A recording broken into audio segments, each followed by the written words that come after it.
Hi, we are going to work on getting insurance for our cars that we found. Okay, so my job one car is a 2012 Volkswagen Beetle. So what I'm going to do to find insurance is that I'm going to go to progressive.com. I find it's the easiest and most straightforward. So I'm going to enter 48174 and get a quote. Okay, and I don't want any other insurance except for car. So you can type your name, and then you don't have to put in your actual real address. You just need a few numbers and a street name. All right, and then your date of birth. Now this is where a lot of students make a mistake. Please make yourself 10 years older. So if you were born in 95, you would put 85, because to insure a teenager is much more expensive than to insure a 28-year-old. So like I said, we'll put 1985. Okay, start my quote. All right, so I am looking at a 2012 Volkswagen. Now they don't have Beetle, which is odd, but let's see if I can get one this way. We have a GTI. All right, let's try a 2011.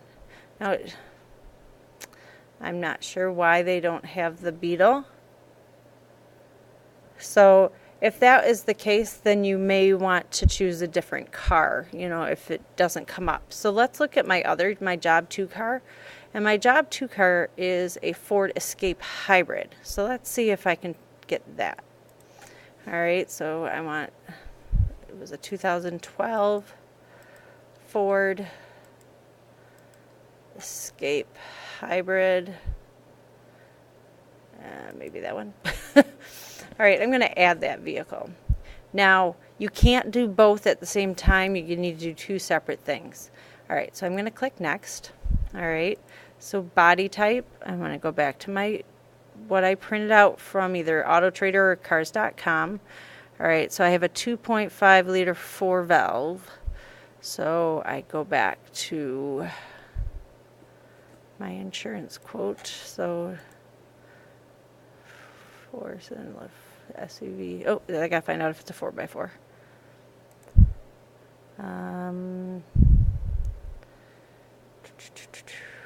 Is it a 4?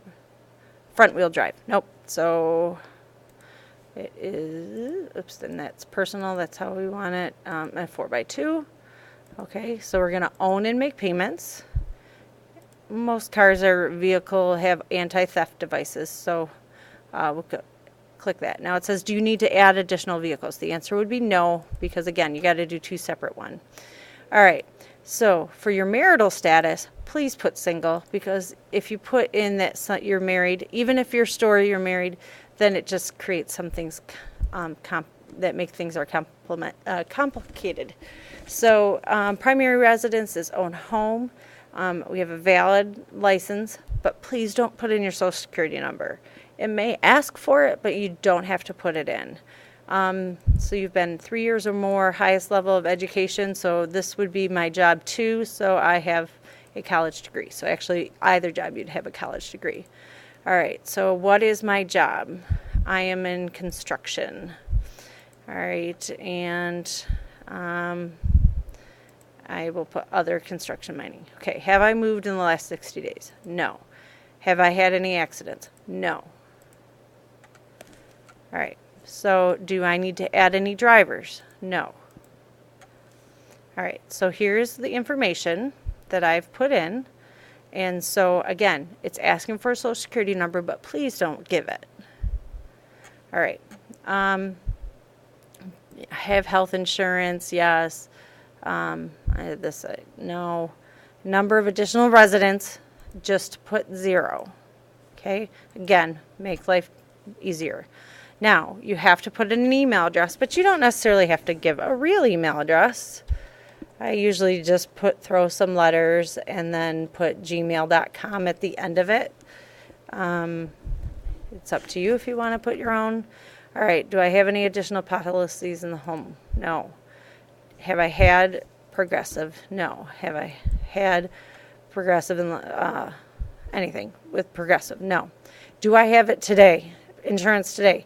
I click yes because if you go uninsured, again, that looks bad for you. So how long have I been with my recent? 3 to 5 years. All right, and then I'll put 25,000 to 50,000 for that. All right, so I click next. All right, say no thanks to Snapshot discount. All right, would you like us to recommend? Yes, go ahead and click we recommend. All right, so it takes a second. All right, so we have, here is, and this is a 6-month policy. Now, so I have a choice. I can do their choice package or I can do basic recommended. Now, it depends on what percentage and how expensive your car is. So my car was a little bit expensive, so I'm probably just, for my project, will do the cheap one. All right, so then over here, you're going to print quote summary. Okay, so here's my quote summary. Gives you your monthly payment, which you'll highlight. All right, so we're going to print. And I'm going to do this as an Adobe PDF, but you guys will actually print it. All right, so we want to print. All right, so save. Okay, so I will pay $173 a month. Now let's go back to the budget, okay? So remember you calculated how much you're going to have to pay. So 30 times multiplier 17, 510. And then it asks you for your car insurance. So now I can write in there, sorry. All right, so here, back, so this was job 2. Oops, I see I made a mistake there. So job 2, $173. All right, so I need to get my calculator. All right, so I have 510 plus 173. All right, so my numbers equal 683. I take this number and it goes down by job 2. Okay, I get my calculator again. I'm going to times this by 12. So 8, 1, 9, 6. Okay. All right, now I'm going to take 8,196. I will go back to my ATI, which is 45. So I'm going to divide 8,196 by my ATI, 45860, and that equals about 18%. So my choice, when I did 17%, so I'm actually really right on target. So my percentage, I write in my percentage is 18%. Okay, so I would do the same thing with my other car, and just you go through the insurance just the same. However, since I'm going to have to find a different car for my job 1. So anyhow, but that's how you apply for insurance. Hope this helped. Talk to you later. Bye.